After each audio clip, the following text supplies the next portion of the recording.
Welcome to my YouTube channel. तो हम supply chain management कर रहे हैं, जिसकी हमने यूनिट नंबर 1, यूनिट नंबर 2 पूरी कंप्लीट कर ली है। अब हम स्टार्ट करते हैं यूनिट नंबर 3।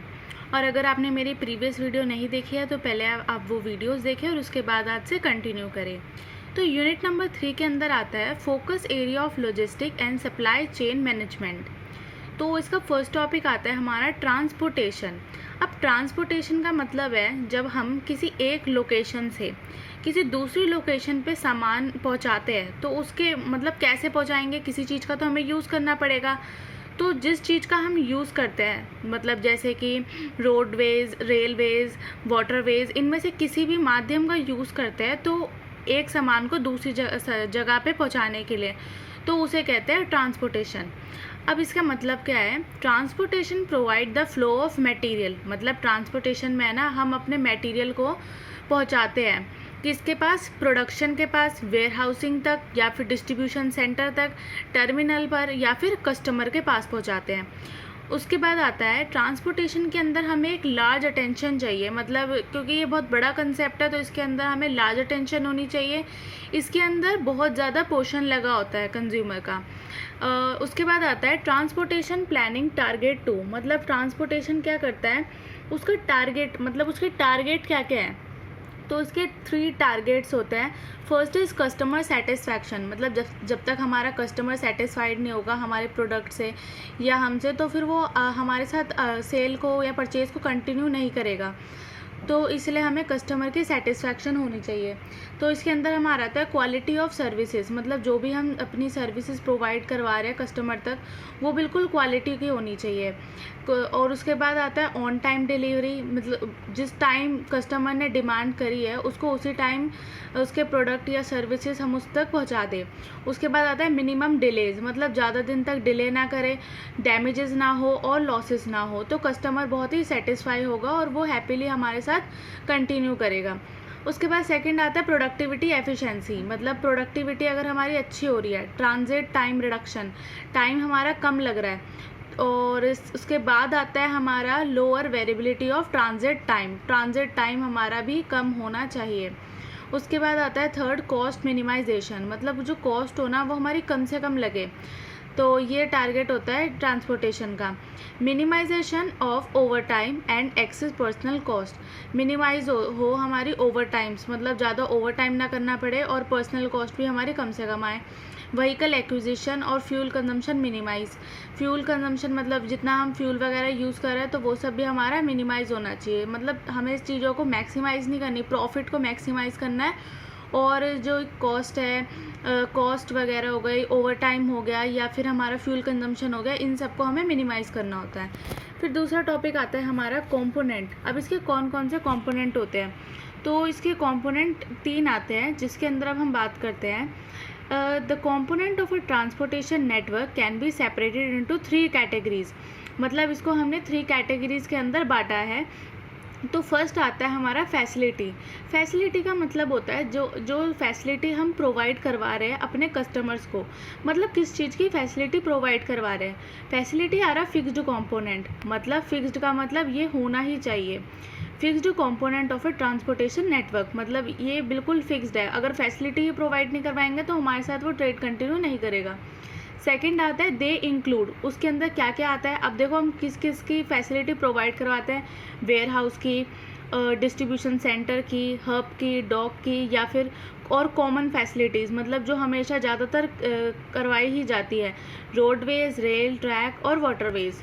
उसके बाद सेकंड आता है हमारा इक्विपमेंट। इक्विपमेंट का मतलब हो गया कि हमारे कौन कौन सी चीज़ों का यूज़ हो रहा है। Consist of a various part of transportation network. मतलब इसके अंदर है ना बहुत सारे पार्ट आते हैं ट्रांसपोर्टेशन नेटवर्क के, जैसे कि हमारे कंटेनर आ गए, ट्रेलर आ गए, व्हीकल आ गई। मतलब जो जिस व्हीकल का हम यूज़ कर रहे हैं, ट्रक का कर रहे हैं, स्कूटर का कर रहे हैं और टेम्पो का कर रहे हैं, रेल का कर रहे हैं, एयरक्राफ्ट्स, वेसल्स, तो इसके अंदर हमारे इक्विपमेंट्स आते हैं। थर्ड आते हैं हमारे पीपल मतलब जो लोग इन्वॉल्व है उस ट्रांसपोर्टेशन को कंप्लीट करने के लिए।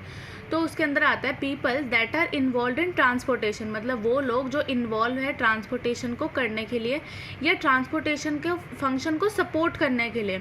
तो इसके अंदर दोनों तरह के ही लोग आते हैं। अभी इसको हम बाद में और अच्छे से समझेंगे। उसके बाद आता है हमारा ट्रांसपोर्टेशन, हाउ टू ट्रांसपोर्ट, मतलब हम कैसे ट्रांसपोर्ट करें। ईच शिपर या फिर each company has a number of options, मतलब हर कंपनी के पास है ना बहुत सारे ऑप्शन अवेलेबल होते हैं कि वो किस तरह से ट्रांसपोर्ट कर सकती है। तो इसके अंदर हमारे, अगर हम ब्रॉड कैटेगरीज़ की बात करें तो हमारे पास 3 मेजर कैटेगरी आती है इसके अंदर। तो फर्स्ट आता है हमारा प्राइवेटली ओन्ड। प्राइवेटली ओन्ड मतलब अगर हमारे पास खुद का अपना है, कोई अपनी हमने ट्रांसपोर्टेशन एजेंसी खोल रखी है, उसके अंदर हमारे अपनी चीज़ें हैं, जैसे कि कोई अपनी व्हीकल रख रखी है हमने, या हमारे खुद के एयरप्लेन्स हैं, हम उसका यूज़ कर रहे हैं। सेकंड आता है कॉमन कैरियर। कॉमन कैरियर मतलब जो बहुत सारे लोग यूज़ करते हैं, जैसे एयरलाइंस का करते हैं, रेल ट्रांसपोर्टेशन के द्वारा बहुत सारी चीज़ें इधर से उधर पहुंचती है, रोड का करते हैं और एट्सेट्रा। फिर उसके बाद थर्ड आता है usages of freight forward. Freight forward के अंदर हमारा आता है companies that consolidate product and undertake transportation and other services on behalf of many shippers. मतलब हम अपना है ना काम, जो हमारा ट्रांसपोर्टेशन का काम है, वो हम किसी तीसरे बंदे को देकर आ जाएं कि ये हमारा सामान है, ये इस ए प्लेस से लेके बी प्लेस तक पहुंचाना है। तो जो इंसान उसको करेगा काम, उसको बोलते हैं फ्रेट फॉरवर्ड। इसके बाद आता है टाइप्स ऑफ ट्रांसपोर्ट मोड। तो टाइप्स ऑफ ट्रांसपोर्ट मोड की बात करते हैं। फर्स्ट होता है हमारा एयर। एयर के थ्रू हमें ट्रांसपोर्ट करना, मतलब जैसे इंडिया से यूएसए तक सामान पहुंचाना, तो उसके अंदर हम एयर का यूज़ कर रहे हैं, एयर मोड का। तो एयर से वो सामान जाएगा हमारा। Although air transport is considered as expensive. तो ये जो हमारा होता है मोड, ये बहुत ही ज़्यादा एक्सपेंसिव होता है, बट इसके अंदर क्या है, मतलब हम लॉन्ग डिस्टेंस जो ट्रांसपोर्टेशन है ना, वो बहुत ही कम टाइम पीरियड में कवर कर सकते हैं। जैसे कि अगर हम एक एग्ज़ाम्पल लेते हैं, अगर हमें अपना सामान पहुंचाना है दिल्ली से लेकर चेन्नई तक, तो अगर हम दिल्ली से लेकर चेन्नई तक अगर हम एयरवेज़ की यूज़ करें तो उसमें हमारे मैक्सिमम 2 to 3 आवर्स लगेंगे। वहीं अगर हम रेलवेज़ का यूज़ करें तो कम से कम 2 दिन तो लगेंगे ही लगेंगे। तो इसलिए हमारा जो एयरवेज़ होता है वो हमारा एक्सपेंसिव तो होता है, पर इसके अंदर लॉन्ग डिस्टेंस जो होता है ना ट्रांसपोर्ट का, वो बहुत ही कम टाइम के अंदर हम उसे कंप्लीट कर लेते हैं। सेकेंड पॉइंट आता है air transportation depend heavily on whether. मतलब अगर वेदर अच्छा होगा तो ही हमारे एयरलाइंस वो एरोप्लेन को देंगे हमें, तो वरना हमारा इसके अंदर डिले आ जाता है। तो उसके बाद हम देखते हैं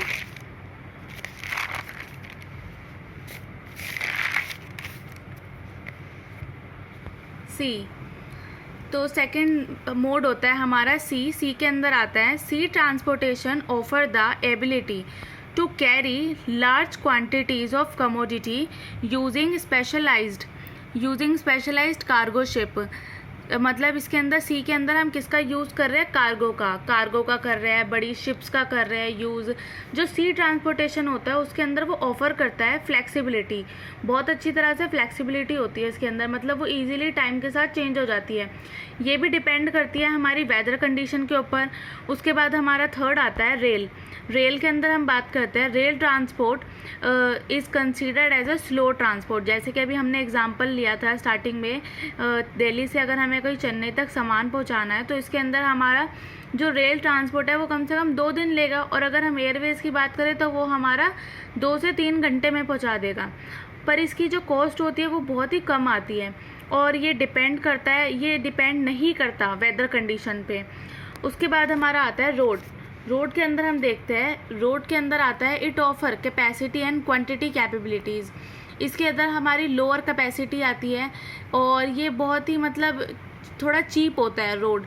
और रोड से हमारा क्या है, मतलब है ना, बहुत ही ज़्यादा टाइम लग जाता है चीज़ों को ट्रांसफ़र करने के लिए।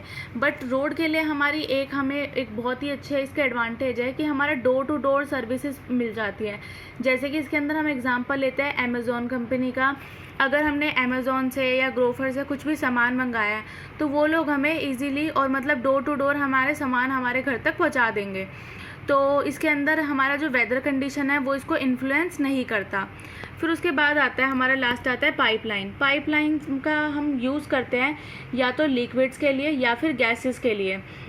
अगर हमें किसी दूसरी कंट्री से हमें गैस का इंपोर्ट करवाना है तो फिर हम किसका यूज़ करेंगे, पाइपलाइन का। तो जो हमारा पाइपलाइन होता है वो बहुत ही स्लो प्रोसेस होता है। इसके अंदर हमारे 3 to 4 माइल्स लगते हैं पर आवर की स्पीड से। उसके बाद आता है rail transportation offer a specific network with a specific stop etcetera. तो इसके अंदर क्या है कि मतलब अगर हमें एक एक मतलब टाइम पीरियड के बाद हमें क्या है इंटरवल के बाद ब्रेक लेना पड़ेगा। इसके अंदर जो वेदर कंडीशन है वो इन्फ्लुएंस नहीं करती, बट इसके अंदर कभी कभी टेक्निकल एरर्स थोड़े लिमिट हो जाते हैं, मतलब ज़्यादा नहीं होते बट थोड़े थोड़े कभी कभी टेक्निकल एरर्स आ जाते हैं।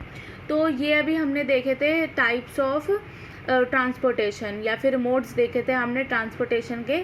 तो अभी के लिए बस इतना ही, और अगर आपको मेरी वीडियो पसंद आई हो तो प्लीज़ लाइक करें और मेरे चैनल को सब्सक्राइब करें। Thank you.